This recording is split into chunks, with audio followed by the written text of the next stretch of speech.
बिस्मिल्लाहिर्रहमानिर्रहीम। तमाम सुनने और देखने वालों को ईमान की कहानियों की तरफ से अस्सलामु अलैकुम रहमतुल्लाहि व बरकातहू।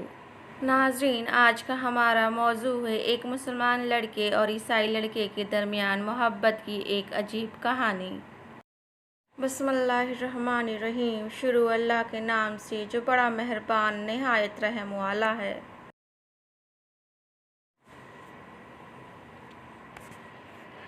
अमेरिका में एक मुसलमान नौजवान दफ्तर में काम करता था।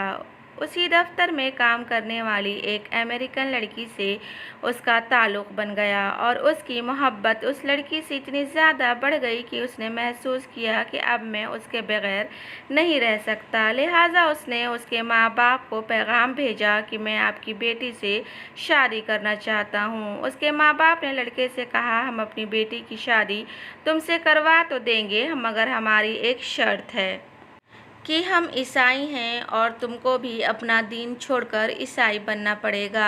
माँ बाप से ताल्लुक़ ख़त्म करना पड़ेगा। तुम अपने मुल्क वापस नहीं जाओगे। जिस समाज में तुम रहते हो उनसे तुम बिल्कुल भी नहीं मिलोगे।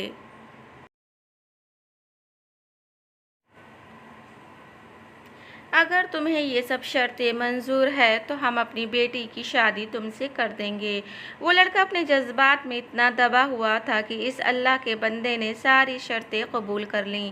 माँ बाप से रिश्ता ख़त्म, अजीज़ों से, करीबी लोगों से रिश्ता ख़त्म, मुल्क से रिश्ता ख़त्म और जिस समाज में रहता था उनसे रिश्ता ख़त्म, हत्ता कि वो ईसाई बनकर ईसाइयों के माहौल में ज़िंदगी गुजारने लगा और उसने इस लड़की से शादी कर ली। जब उसके मुस्लिम दोस्तों को उसके बारे में पता चला तो वो बड़े परेशान हुए। कभी कभी वो उसका तलाश करने की कोशिश करते, मगर वो लड़का अपने दोस्तों से मिलने से भी घबराता। कभी वो कहीं किसी को देख भी लेता तो दूर से ही कतरा जाता। लोग आखिर थक गए थे। किसी ने कहा कि इसके दिल पर मोहर लग गई है, तो किसी ने कहा ये इस्लाम से फिर गया है, किसी ने कहा इसने जहन्नम खरीद ली, किसी ने कहा इसने बड़ा महंगा सौदा कर लिया। हर एक की अपनी बातें थीं। 3-4 साल इसी हालात में गुजर गए, यहाँ तक कि दोस्त अहबाब सबकी याददाश्त से भी निकलने लगा। भूली बिसरी चीज़ बनता चला गया। एक दिन इमाम साहब ने फजर की नमाज के लिए जब दरवाज़ा खोला तो देखा कि एक नौजवान लड़का मस्जिद में आया है। उसने वज़ू किया और नमाज की सफ़ में जाकर बैठ गया। इमाम साहब बड़े हैरान हुए। उनके लिए ये बात बड़ी अजीब थी। इमाम साहब ने नमाज पढ़ाई और उसके बाद उस लड़के को सलाम किया।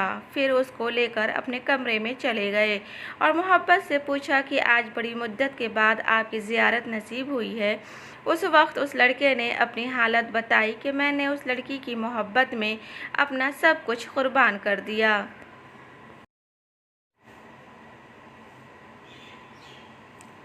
बहुत कुछ मैंने अपना ज़ाया कर दिया, लेकिन जिस घर में मैं रहता था उस घर में अल्लाह का कुरान रखा होता था। जब मैं कभी आता जाता और उस पर मेरी नज़र पड़ती तो मैं अपने दिल में सोचता कि ये मेरे मौला का कलाम है, ये मेरे अल्लाह का कुरान है और मेरे घर में मौजूद है। मैं अपने नफ्स को मलामत करता, अमाल तो मेरे बुरे थे, लेकिन दिल मुझे कहा करता, नहीं, जिसका मैंने कलमा पढ़ा है मैं उससे मोहब्बत करता हूँ, उसकी निशानी मैंने अपने घर में रखी है।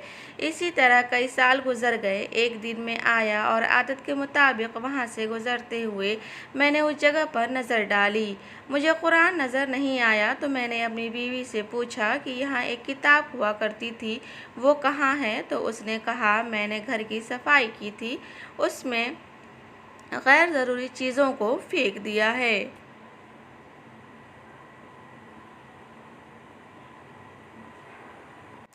उसने कहा, उस किताब को फेंक दिया है। ये सुनकर मैं वहाँ से वापस गया और कूड़ा फेंकने की जगह से उस किताब को उठाकर ले आया। जब लड़की ने देखा कि ये बहुत ज़्यादा इस किताब का एहसास कर रहा है तो वो भी सोचने लगी कि आखिर वजह क्या है। तो लड़की ने पूछा, आखिर तुम इस किताब को इतनी फ़िक्र क्यों कर रहे हो? लड़की ने कहा, बस मैं इस किताब को रखना चाहता हूँ। उस लड़की ने जब देखा कि किताब तो अरबी में है कोई ना कोई ताल्लुक़ इसका इस्लाम से है। तो इसने कहा, देखो, इस घर में या तो ये किताबें रहेंगी या फिर मैं रहूँगी। तुम्हें इसमें से किसी एक के बारे में फ़ैसला करना होगा। वो कहने लगा कि जब लड़की ने ये कहा तो मेरे लिए ज़िंदगी का अजीब वक्त था। मैंने अपने दिल से पूछा कि तूने अपने ख्वाहिशात को पूरा करने के लिए वो सब कुछ कर लिया जो तुझे नहीं करना चाहिए था। आज तेरा रिश्ता परवरदिगार से हमेशा के लिए टूट जाएगा। अब तू फैसला कर ले कि तू इसको चाहता है या इसके परवरदिगार को चाहता है। जब मैंने दिल में ये सोचा तो दिल से ये आवाज़ आई कि नहीं, मैं अपने मौला को भी नहीं छोड़ सकता। मैंने लड़की को तलाक दे दिया। फिर मैंने दोबारा कलिमा पढ़ा और अब मैं हमेशा के लिए मुसलमान बन चुका हूँ।